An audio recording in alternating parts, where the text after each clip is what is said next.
বক্তব্য শেষ হবে। এই সামনে ক্যাবিনেট দেওয়া যাবে না, এখন শুনেন, এই ক্যাবিনেট দেওয়া যাবে না, এখন রাখেন। সংগ্রামী সাথী ও বন্ধুগণ, আজকে সংহতি সমাবেশে জাতীয় নেতৃবৃন্দ বক্তব্য রেখেছেন। ইতিমধ্যে আজকের এই সমাবেশে সকল কথা আলোচনা হয়েছে, যে কারণে আমি অতি সংক্ষেপে আমার বক্তব্য শেষ করব। আমাদের স্পষ্ট দাবি, নুরুল্লাহর উপর যে হামলা হয়েছে, এই হামলার সাথে সেনাবাহিনী এবং পুলিশের যে সকল সদস্যরা জড়িত, সরকারকে ব্যবস্থা গ্রহণ করতে হবে। আমরা পুরো সেনাবাহিনী এবং পুলিশ বাহিনীকে দোষারোপ করছি না, কিন্তু সাংবাদিক সম্মেলন চলা অবস্থায় যারা আমাদের উপর হামলা করেছে তারা কোনোভাবেই সেনাবাহিনী এবং পুলিশ বাহিনীর সদস্য হতে পারে না, তারা আওয়ামী দশক। অন্যথায় নুরুল্লাহ নূর সহ আমরা যারা কথা বলছিলাম, এই অবস্থায় আমাদের উপর হামলা করার কথা নয়।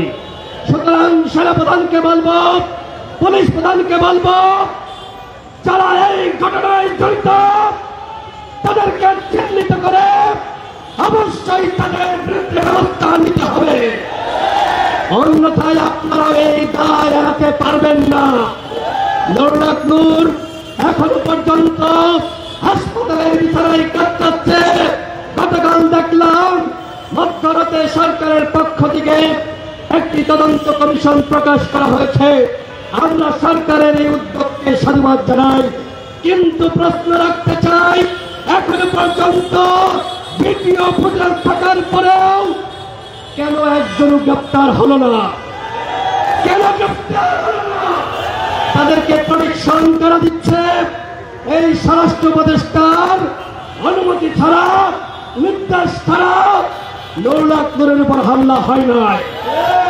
সুতরাং একজন জনপ্রিয় জাতীয় নেতা, জুলাই গণঅভ্যুত্থানের অন্যতম সাহসিকতা, তার উপর যে হামলা হয়েছে, এই হামলার দায় নিয়ে এই নির্লজ্জ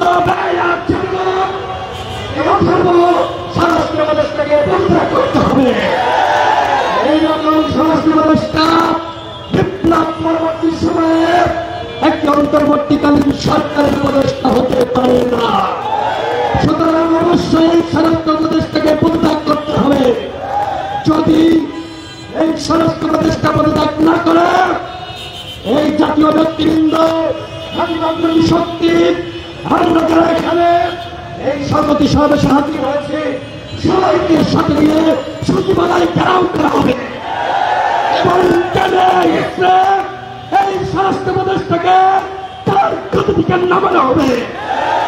আমার সর্বশেষ কথা, আওয়ামী লীগ যে অপরাধ করেছে, জাতীয় পার্টি কি একই অপরাধ করে নাই? সাবেক প্রধানমন্ত্রী বেগম খালেদা জিয়া তার বাথরুমে সিসিটিভি ক্যামেরা লাগানোর কথা বলেছিল, সেই মশিউর রহমান রাঙ্গা ওর পাতালাল করতে হবে। ও এখন কোথায় আছে? ওকে খুঁজে বের করে ওর পাতালাল করতে হবে। অন্যথায় বন্ধুরা, আপনারা যারা এই যে গণঅভ্যুত্থানের করেছিলেন, আপনারা কিন্তু ভালো থাকতে পারবেন না, আমাদেরকে ওরা লাল করে দিবে। ইতিমধ্যে ভারত একটি চক্রান্ত ষড়যন্ত্র শুরু করেছে, আবারও জাতীয় পার্টিকে বিরোধী দল বানাবে। মুখের কথা, ভারত তুমি মামামণি রপ্তার পাইছ, এই বাংলাদেশে কে সরকারি দল হবে আর কে বিরোধী দল হবে, সেই সিদ্ধান্ত নিবে বাংলাদেশের জনগণ। বাংলাদেশের রাজনীতি নিয়ে ভারতকে আর নাক সুযোগ দেওয়া হবে না। বাংলাদেশের রাজনীতি কোথায় যাবে, আমাদের দেশ কোথায় যাবে, সেই সিদ্ধান্ত নিব আমরা যারা এখানে আজকে সমাবেত হয়েছি। এই ফাঁসিবাদ বিরোধী শক্তি আওয়ামী লীগ যে পথে গেছে, চাপাকেও সেই পথে দিল্লিতে পাঠাতে হবে।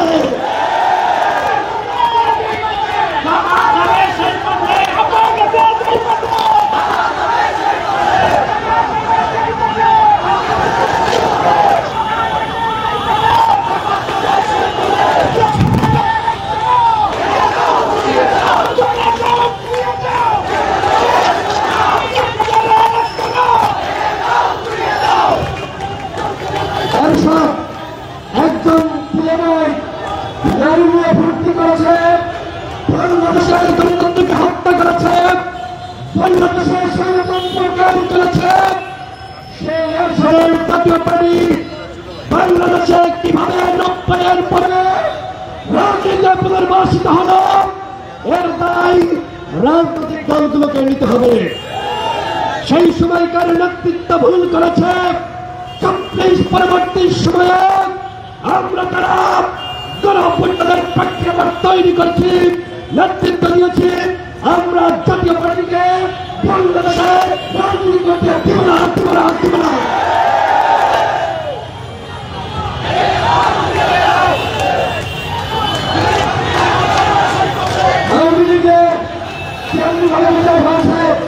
আওয়ামী লীগের সাংগঠনিক কার্যক্রম নিষিদ্ধ হয়েছে। কিভাবে জাতীয় পার্টি এবং দলের সাংগঠনিক কার্যক্রম প্রজ্ঞাপন করে নিষিদ্ধ করতে হবে।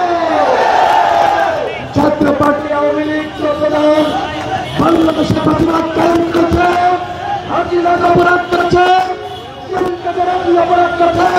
সুতরাং ওই হাজিরা জিএমকেদের আওয়ামী লীগ জাতীয় পার্টির 14 দল বাংলাদেশে রাজনীতি করতে পারবে না। আজকের এই শাহবাগের মঞ্চ থেকে জাতীয় পার্টি এবং 14 দলের বিরুদ্ধে আওয়ামী ফাঁসিবাদের বিরুদ্ধে যুদ্ধ ঘোষণা করা হলো। বাংলার ছাত্ররা, বাংলার ফাঁসিবাদী শক্তি, আপনাদের প্রতি আমার আহ্বান, যদি দেশকে বাঁচাতে চান, গণতন্ত্রকে বাঁচাতে চান, এদেশের নেতৃত্বকে বাঁচাতে চান, তাহলে আপা গেছে যেই পথে চাপাকেও সেই পথে পাঠাতে হবে। আজকের এই সমাবেশে যে সকল জাতীয় নেতৃবৃন্দ উপস্থিত হয়েছেন, আমরা সবাই হাতে হাত ধরে আমরা যে একতাবদ্ধ হয়েছি, পুরো জাতিকে আমরা দেখাতে চাই ঠিক একইভাবে বাংলাদেশের জনগণকে বলবো আপনারা একতাবদ্ধ হন। অন্যথায় আগামীতে আমরা যদি সরকার সবাই মিলে গঠন করি, আমাদেরকে কিন্তু ক্ষমতায় থাকতে দেবে না। আজকে উদ্দেশ্যতে আপনারা দেখেছেন ছাত্রলীগ আওয়ামী লীগ কিভাবে মিছিল করেছে। ওরা কিন্তু কখনো জাতীয় পার্টির ব্যবহার করে, কখনো ফাঁসিবাদের শক্তি হয়ে এই প্রশাসন, পুলিশ, সচিবালয়ে যারা রয়েছে ওরা কিন্তু বিরাসার চেষ্টা করছে। সুতরাং একতাবদ্ধ হন। আজকে আমরা সবাই দাঁড়াবো, হাতে হাত থেকে শপথ করবো, ফাঁসিবাদের ঠিকানা এই বাংলায় হবে না।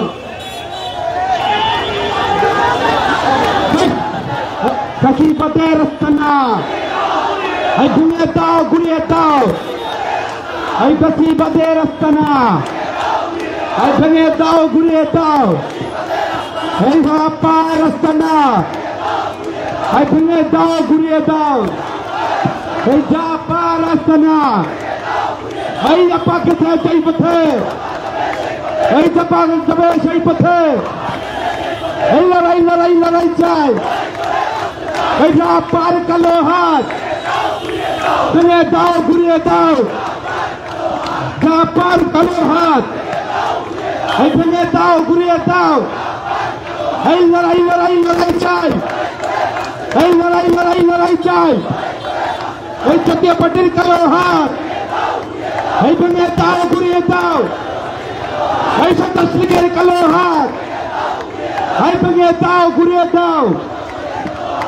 সংগ্রামী সাথী বন্ধুগণ, আজকে আমাদের এইখানে সঞ্চালনায় ছিলেন আমাদের উচ্চতর পরিষদ সদস্য আব্দুল জাহের, আমি মাহফুজুর রহমান খান এবং যে সমস্ত ব্যক্তিবৃন্দ উপস্থিত হয়েছে